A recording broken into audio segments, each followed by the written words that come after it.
Hi, everyone. Thank you so much for joining me today. I'm really pumped about this panel. I'm going to kick it off with having you guys go around and introduce yourself. Rebecca, let's start with you. Hold on 1 second. Sorry. Okay, Bradford, let's start with you. Oh yeah, I'm the old friend of the group, so yeah, that works out perfectly. My name is Bradford Ben. I have been in this industry for longer than I care to admit, but I'll say it starts with a 3 and has more than one digit. Uh, I have been involved in various projects that have accessibility requirements, such as American with Disability Acts, as well as just good business practices. And I have my own company called rAVe's that I'm the chief advisor of because I can give myself any title I want. I love that. Ethan, do you want to introduce yourself?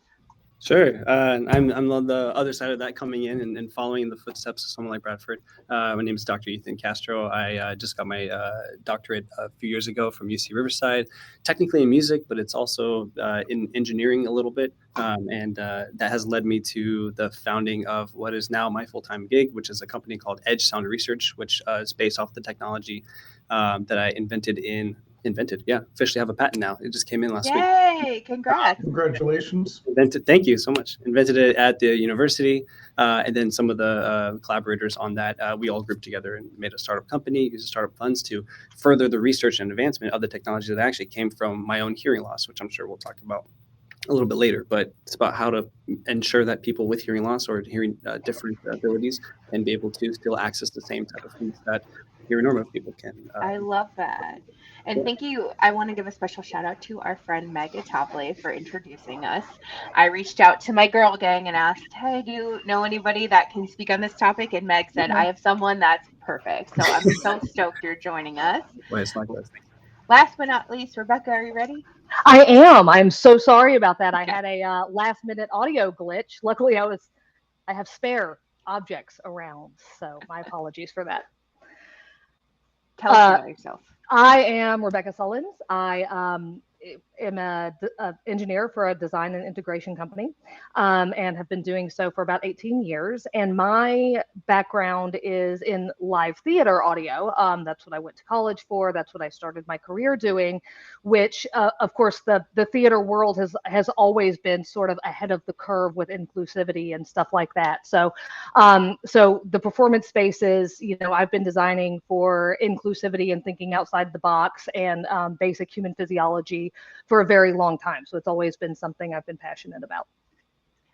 Let's jump in with a pretty basic definition, but I think it's crucial to start off this conversation. What does inclusive audio mean to you? Ethan, let's start with you. Of course. And I think I wrote an op-ed about this recently because I've learned that there's different definitions or different considerations on what is accessible, what is an inclusive experience, and then also now I think that the new word is belonging, which seems like it's purposely built for that type of situation. To make a system where everyone feels like belong with that system, I think right now technologically is a little advanced. So I think right now we're right in the realm of considering, I'm building a system or if I'm building an experience for a certain audience, are we going to be able to have it accessible to those hearing differential people, or something that's inclusive? And so for me, and the definition I'm working with is same or similar enough of an experience for all bodies, right? Hearing normative, hard of hearing, deaf, etc. And at least it's similar enough to get the idea across. So it's not necessarily that everyone's got their own thing. It's just maybe something that works well, that the same idea can come across in the same modality. That's the way I'm thinking of it. Maybe somebody has a differing opinion as well. For me, my big thing about inclusivity is just remembering the things that you take for granted all the time, right? One of my very favorite stories always is I was designing some conferencing systems for a company that has an American headquarters here in Nashville, but is globally run out of Japan. Now, and this was right when very large TVs were becoming very popular. They had 2 TVs. They had a soundbar with a camera underneath.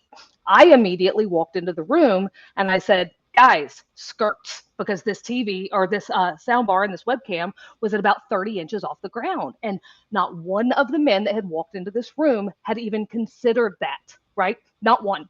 So I brought in a new point of view. And my solution was to lower the TV slightly, move the webcam above. However, the international headquarters for this particular company is in Japan, where it is considered very socially inappropriate to look down on people's heads. That's something that I had not thought about. So we ended up having to redesign the whole room. But for me, inclusivity means everything. It means culture. It means religious practices. It means gender, all of these things that you're not normally going to think about, and making the space welcoming for everyone. And I'm not going to be contrarian, but I will say inclusivity and accessibility are different. And one of the things that I think about is which one is what we're trying to do. And I think inclusivity is the better solution than just accessibility. And I agree with Ethan they have to have a comparable experience. There's lots of layers to that onion as to comparable experience and the definition of it. But I think one of the things that inclusivity brings that a lot of people don't realize, but I've kind of realized based on my history, good inclusivity also leads to good profitability and better experiences for everyone. And inclusivity, when done right, is not solely about hearing assist for everyone. It could be language translation. It could be audio descriptions of the video that's being seen. And there are many, many, many ways to do this. So there is no one answer. The other thing I'll point out is you can go up to Chrome under advanced settings and turn on captioning, just because we have to eat our own dog food, and it will live caption for you on your browser. Nice. So digging into it, for those who aren't familiar, what standards or regulations should AV pros be aware of when they're designing accessible audio systems, particularly in public or commercial spaces? The biggest one is obviously ADA, right? ADA has regulations for equipment mounting to walls, heights of equipment so that it is accessible to everybody. They also have regulations and laws about hearing assist devices and how those are to be implemented and how many you have to have per seating and stuff like that. And I believe the most modern iteration is 2015. Maybe I might be confusing that with NES code, but you can look that up on their sites, and that is the one that will take global overarching jurisdiction. If you have a local ordinance that is more strict, then that one will apply. It's whichever jurisdiction is stricter is what you need to adhere to, but that's the place to start. And I will point out, because as everyone knows, I'm going to say this is not legal advice. There are legal advisors who can help you with this, and third-party consultants that can help with this, because as Rebecca said, there's going to be something we don't think of that needs to be included. But yes, I agree. American with Disabilities Act is a huge one. There are regulations for the EU as well as Asia that you have to follow. What I have found, and this is anecdotal, is if you can meet the US ADA compliance, you're going to meet the international, with some caveats that you might not expect. If you've ever flown into Canada or flown out of Canada, everything's in English and in French because Quebec. So those are some of their rules about inclusivity and accessibility. And those are things to take into consideration as you're designing systems. And I'm just going to jump back in a little bit here because Bradford is, as usual, correct. However, there's a lot of language in the ADA that also states that you should do certain things. Closed captioning is a big one for large scale, like stadium spaces, because it basically says you should do this if the system something allows. You don't necessarily have to per law, and a lot of people will use that loophole, and that's a problem. So we as AV integrators need to not just look at meeting the very bare minimum standards, but actually actively trying to do better. Yeah, I mean, even on that front a little bit, I just came back from this summer. There was the Audio Engineering Society meeting in Denmark about hearing impaired and music, and it was shocking to me to figure out or to learn a little bit that the U.S. standards for audio experiences in the U.S. are actually significantly higher, to the point where it still does cause damage. Like, we know that it causes damages at this range, but the allowance is still there. And in the EU, the threshold is much lower, because they know that that's not going to cause damage. Of course, do people still go over it? Yes. Do they get fined? Yes. But that's kind of maybe a calculated risk on their part. But the point is that the target is much lower, and at a rate that I think audiologists and people that are concerned about hearing protection are more likely to prefer that standard. And if you can provide a sufficient experience that meets the European guidelines, of course it's going to fit in the U.S. guidelines, since they're a little more allowed. But I cut you off, Bradford. What were you saying? Oh, no, you have a perfect point, but I was going to also discuss what is it, because under ADA, there are some language like comparable experience, et cetera, and open or closed captioning on video displays. Is a comparable experience the same if you're going to a football game as if you're going to a basketball, as if you're versus riding a roller coaster or watching a movie? And just like I said, there's multiple answers. The Metropolitan Opera for years has done open captioning on the tormentor above the stage, or the border, but basically the tormentor above the stage with the English language. Well, that works great for opera, but would that work for, Swan Lake? And I'm picking something absurd, right? But and that, being where a whole lot of my work is in stadiums, right? The argument gets made often that you don't need closed caption. You don't need to actually hear the announcers to understand what's happening. So that comparable experience gets a little bit into, you can legalese your way out of so many things. So that's why I say, again, it's up to us to stop having to meet the bare minimums and just do better.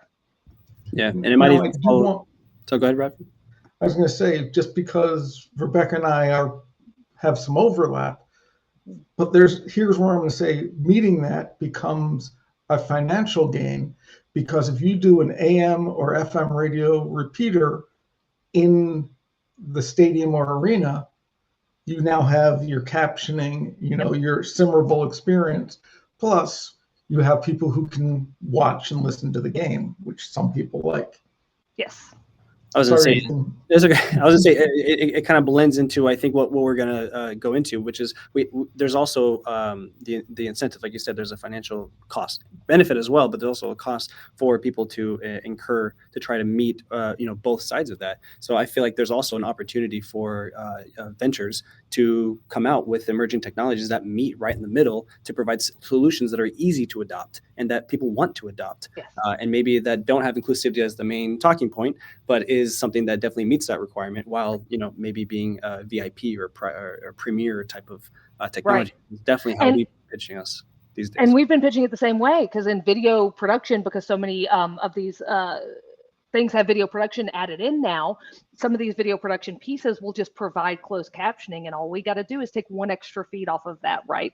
So it's, it's a much smaller, hey, this is going to cost you just a tiny bit more, but it's giving you all of this extra functionality. And that's the way that integrators and manufacturers need to start looking at this, as just a piece of the puzzle that needs to be put in. Well, I agree with your video equipment including this, but I want to be a little careful of the difference between captioning versus transcribing, especially Agreed. with odd sounding names or words or technical items. And the way I liken it to is, do you use a Google Translate, or do you use and so for a lot of these things, I'm saying, if it's that important, hire a real captioner who can type in real time and get the words up like they use on the news. But most people will just do like I did and turn on a tool to do it. And if you say a word like subwoofer, you have no idea what's going to come out. I've never been into captions on TV, like watching Netflix or whatever. But now that I have a baby that's sleeping, the TV Oh, volume is very low. And I've noticed actually a lot of times the captions are incorrect. Like you gotta I'm very watch much comparing. Yeah, so Stranger many Things. Yeah, so many people use those, the auto generate now, and that's again, it's becoming like kind of more widely accepted because of TikTok and Instagram and whatever, and all of these things that we're used to seeing auto captioning on, and it does get really hilarious sometimes when they have some fails, but it's fun. Yeah, I've gotten used to just Have reading the fun phonetic spellings of things. Yeah, or have fun with the word red or lead. Yeah. Right. Or there. Yeah. American English is not known for its lack of homophones. No. For sure. Yes. So moving on, what role does personalization play in accessible audio experiences, and how are modern systems adapting to individual needs? I mean, I'll go. I'll save mine. I've got a thing. We're all being polite. Yeah. We are being Ethan, polite. Okay. Ethan, go ahead. Oh, sorry, Rebecca, you go. See, now we're just jumping on each other's toes. It's fine. I step on my own all the time. Somebody else might as well have a turn. So my big thing is I think that the industry as a whole has adopted the idea of the bring your own device thing very well. And I think that that is going to help steer inclusivity, right? There are now assisted listening systems where you can have an app and you can go and you can plug in your headphones, right? Stuff like that that's going to become more cost effective for the installers, because now that's just one little piece that you feed something into, right? Like we said, there are things that, whereas before 1 in 1,000 spaces could afford to have a live transcriber on staff all the time that was doing the closed captioning. Now 900 out of 1,000 can at least afford like something that may be able to auto transcribe or something like that. So for me, this is a situation where the overall invasion of technology into our everyday lives is actually going to make this easier, as long as we design the systems up front to be able to accommodate this technology. Perfect segue into my thing. I'm on the other hand, on the other side of that, working with the venues and institutions to make sure that there's something to deliver a feed that you guys are going to need. And I say you guys in the general you guys, the second technology that we ended up working with after we realized that there was such a strain on trying to provide unique feeds for everybody who needed them is our other technology called Virtual Sound Engine, where we're working on exactly personalizing every bit of thing that's happening inside of a venue or a volume.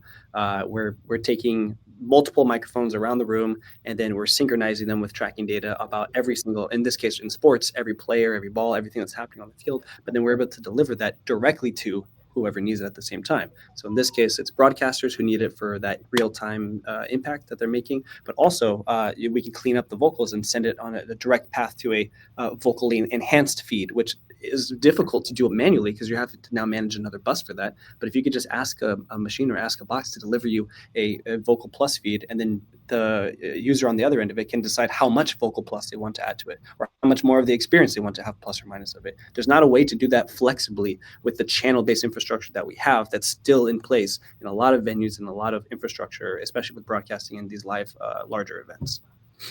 So we're trying. Ethan brought up what I was going to talk about is it's not just another feed from the audio console. If you go to a basketball game, if you go to a house of worship, if you go to any place where there might be music playing in the background and you just pull that feed with the music, all you're doing is changing that it's louder, not making it any clearer, and doing equalization and compression and all those little things becomes better. And some people are like, you can just use your iPhone, so why should we put things in? And my answer is that might be possible, but what happens if you have bad coverage in your facility? So does that mean now you need to put in Wi-Fi, which is almost table stakes? But then there are other things such as you can do, and some of the movie theaters have this and some of the theme parks have it, I affectionately call it looking glass, but I'm sure there's a better name, which is a little thing you hold up in front of your face, and the captions go underneath it in real time, being projected from behind you as the video's on or the movie's on. Very cool feature. But now, is that applicable to everything? And, there's ways to think about it. And perhaps the most important thing to me is thinking about the customer, the end user experience, however you want to phrase it, is not only is it what we want to hear and we think we're doing right, but it's also, does that actually work for them? Because as I'm sure Ethan knows, and we can talk all about it, there are many differences of what can hear, who can hear, how they hear, etc., and what's the best way to do that. The thing I like to point out to people is one of my good friends, Howard Schleeper, who some of you might know. He and I have worked together, and I was his boss when he had left Gallaudet University. When made my head hurt a little bit. For those of you who aren't familiar, Gallaudet University is affectionately called the Deaf University of the US because something like 95% of people have a hearing affliction. I was like, how do you be an audio guy there? And that's when he started explaining all the differences. And there's also things beyond the hearing that people sometimes forget about. Everyone talks about haptics.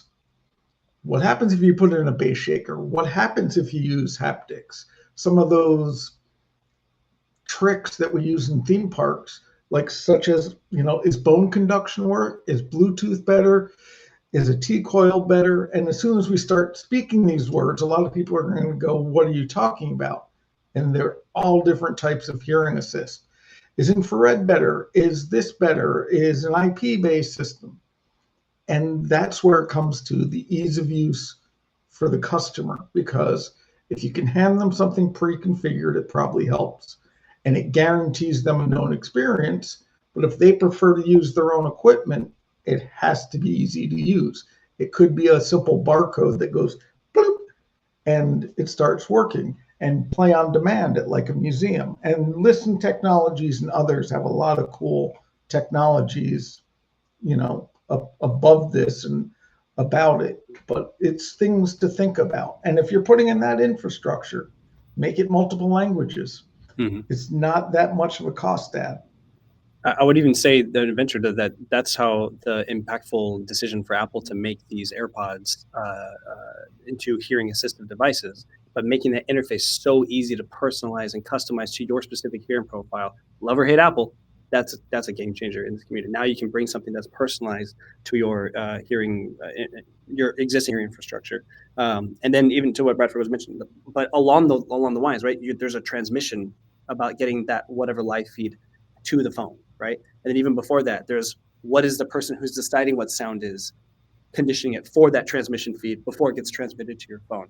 And that's where we start to talk about the losses in transmission and the losses in generation of these feeds. And if you liken it to a cake, there's one person baking a cake and they're trying to ship the same cake 30 different ways, and they're trying to shove it into these little pipelines. You're going infrared, you got to shove it into this tiny pipeline. If you're going wireless, you got to shove it into this tiny pipeline and shove it out. So everyone's getting this crushed up cake that they're expecting to unpack into the dialogue that you're supposed to be hearing that's either on stage or as part of the context or in a movie. There's got to be ways that we could take that cake, preserve the contents of the cake, transmit it, and then allow the user to bake the cake how they want it at the way that they're receiving it. Maybe someone has a different flavor profile and they like sweeter or saltier. Let them make it the way they want to. And that's where I always like to jump in, because one of the things that I am uber passionate about is intelligibility and how to design for super high intelligibility. And we all know that mixers have different hearing profiles. Some of them, may have had one too many beers the night before and they can't hear anything above 3K. And some of them may have been on the road with Def Leppard during the '87 tour.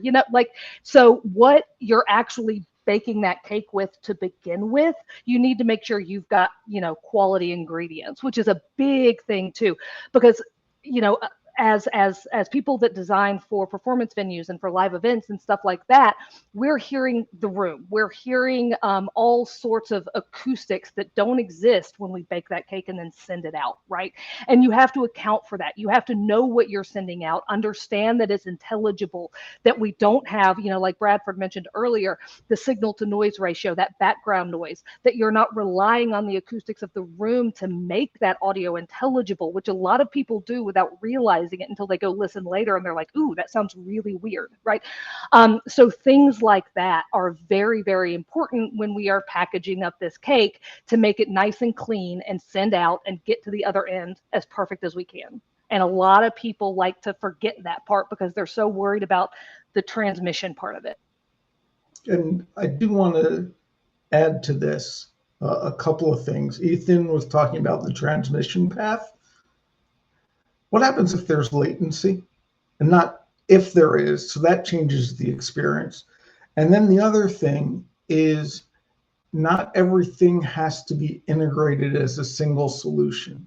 If you go to Universal's Jimmy Fallon attraction, they have a little reader board under about half the screens that has the captioning on it.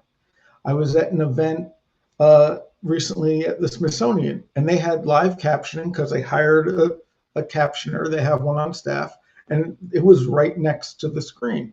And you could watch the two side by side. It wasn't trying to integrate it. And so those are some of the things to think about. But the other thing is, some of these things like the board under the screen and having it in time, really easy to do with pre-recorded material. Really hard to do with video.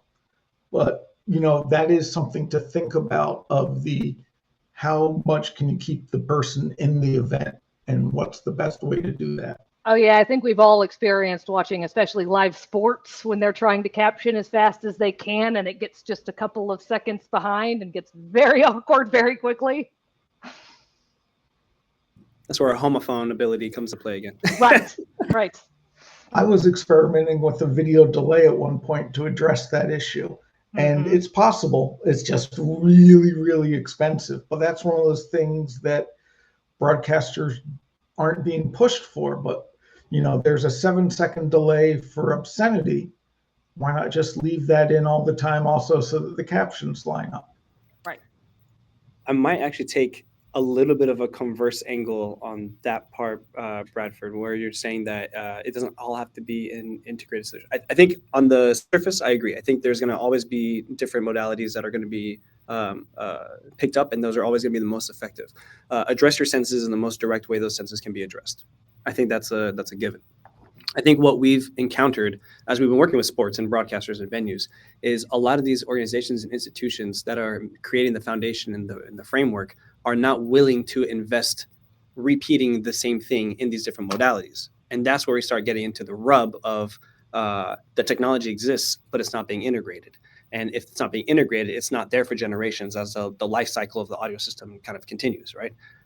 So one of the ways that we're approaching it, and it may not be the right way, but it seems to be working a little bit right now, is that embedded multimodal approach, having one system being able to generate as many modalities as possible so that it addresses most of the sensory information. So that way the body can use whatever senses it has to be able to receive that information, depending on the hearing ability of the body, of course.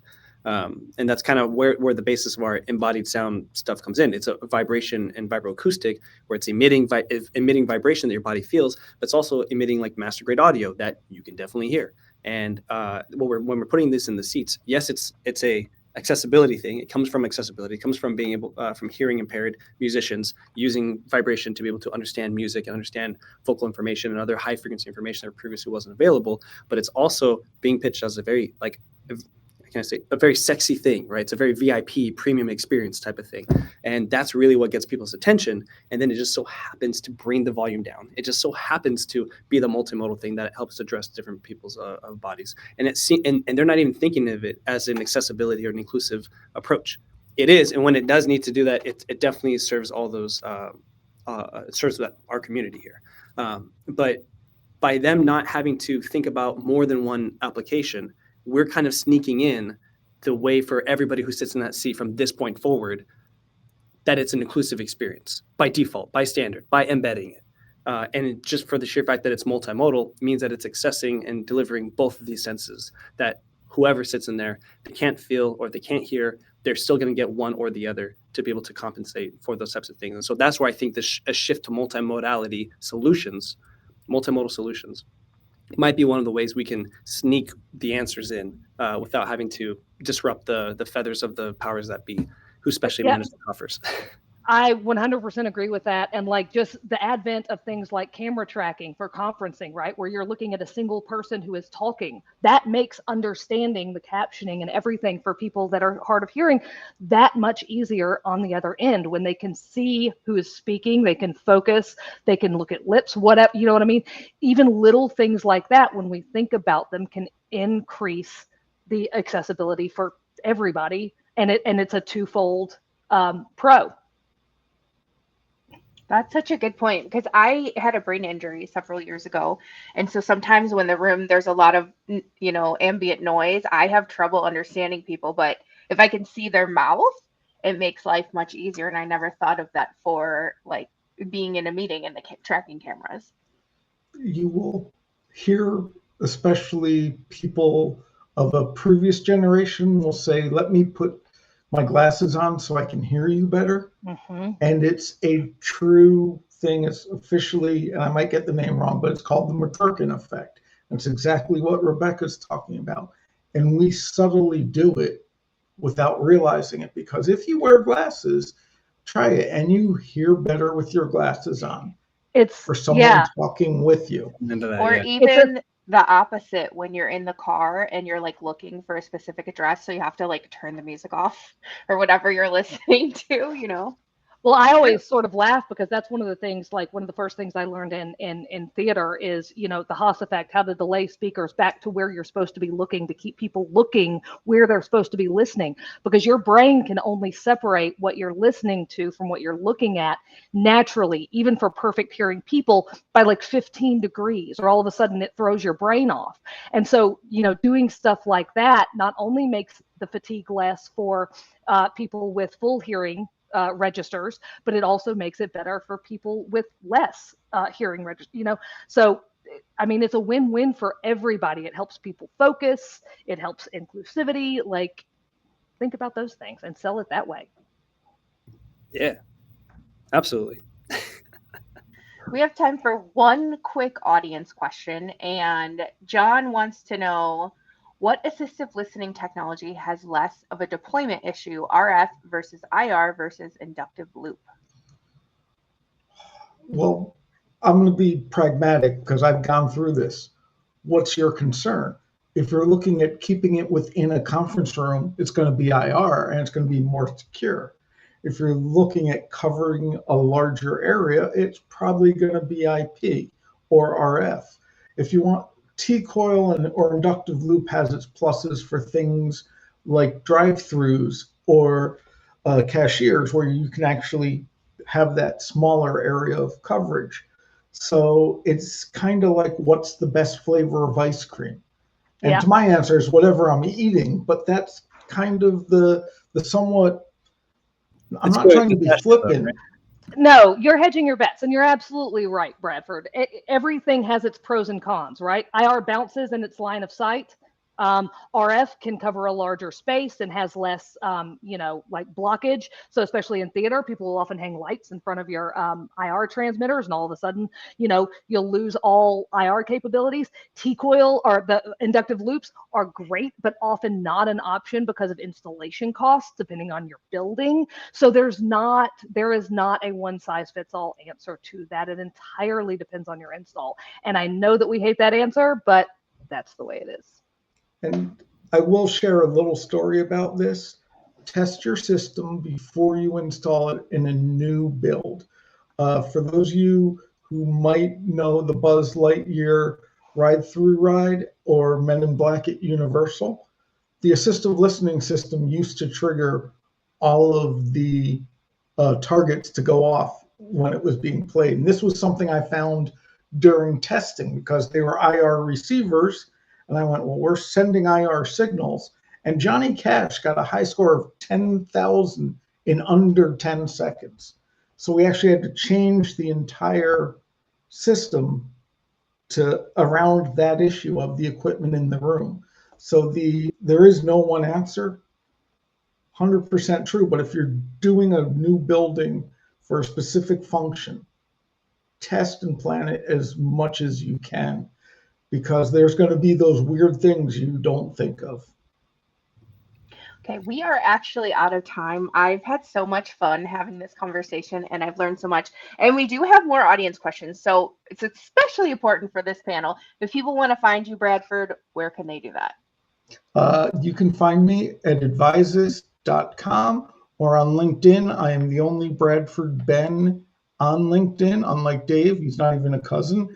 And of course, you can reach out via Blue Sky or Mastodon, because I don't do any of those other social media things.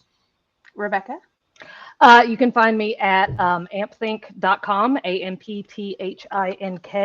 You can find me on LinkedIn. I was just trying to go see. I think I am the only Rebecca Sullins on LinkedIn, I believe. So you can find me there as well. I am on the X thing, but I don't check it very often. So LinkedIn or email is probably the best way. And Ethan? You can't find me. I made sure of that. And the only way to reach me is by smoke signal these days, because I live underground in the dungeon. But you're welcome to look up the company and reach out to the people who do want to be contacted from that side at edgesoundresearch.com, or just look up Edge Sound Research or look up my name. There seem to be a few hits out there that have a couple stories that have covered what we've been working on. Awesome. Thank you guys so much for joining me. And thanks to all of you for tuning in. Now let's bring back Steph.